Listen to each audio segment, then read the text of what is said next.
The North Carolina General Assembly adjourned their short session in plenty of time for our state's leaders to get to their 4th of July vacation spots.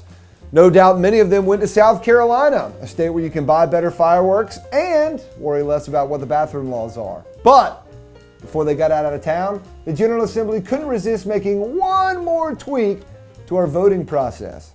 As if it weren't enough, they've already made changes to who can vote, where you can vote, how long you have to vote, who you can vote for, how you vote in local elections, and in some cases, whether or not to even have a vote.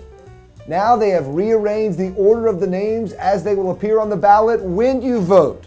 All of this, of course, in the name of keeping the elected party in power. The language was added to Senate Bill 667 and done over in the House, and it specifically addresses the Court of Appeals. It's actually step 2 of a legislative plan. In the past, the Court of Appeals has been a nonpartisan race, so the candidates' parties weren't listed.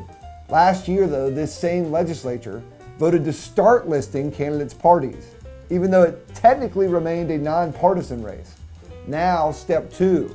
On the penultimate day of the short session, the House passed a version of Senate Bill 667 that included language that changed Court of Appeals races from having incumbents listed first on the ballot to alphabetical order by party, because remember, we list their parties in this nonpartisan race now, beginning with the party whose nominee for governor received the most votes in the most recent gubernatorial election. Man, is that wordy. If they couldn't just say the party whose governor's in power, they had to rub it in, say the party whose nominee for governor got the most votes in the most recent gubernatorial election. Okay, maybe you look at this and think, yeah, it's a bit unsavory to so blatantly pursue rules changes related to voting, but at least it's just to benefit their party, and it's not some personal connection. Oh wait, look who's on the ballot for the Court of Appeals. It's Phil Berger Jr., son of Phil Berger, President of the Senate, who will now be listed ahead of incumbent Linda Stevens. Linda has served on the Court of Appeals for 10 years. Phil Jr. got run by surprise in a Republican primary for Congress 2 years ago in District 6, where he had way more money backing him, but he had that small problem in elections where nobody liked him.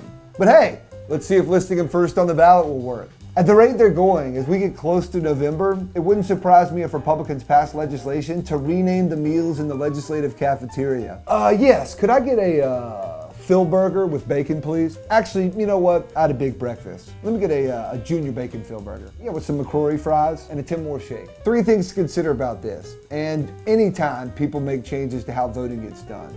Number 1, they usually try to keep it as quiet as possible.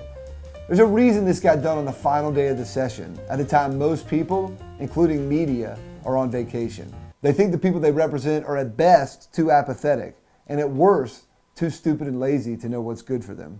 Number 2, if there's anything we've learned from the past few weeks of tragedies, it's that we need more discussion and less divisiveness. Making these nonpartisan judicial races way more partisan is a step in the wrong direction. And number 3, for a lot of people who like to use words like liberties and freedoms, Republican leadership in the General Assembly has done an awful lot to limit the citizens of North Carolina's power of and access to voting. And when you spend so much of your time and effort trying to trick elections in your favor, it makes me wonder if you worry if your ideals aren't carried by the majority of your constituents. That's the thing. I had a conversation with my buddy the other day. He says he's center-right, and he'd be all for independent redistricting if it's truly independent. Things like that, right? Because he thinks that North Carolina will be center-right if it's truly independent. And I'm okay with that. If we do fair elections and we're center-right, I promise you I'm okay with that. For North Carolina Yesterday Today, I'm Hayes Permar.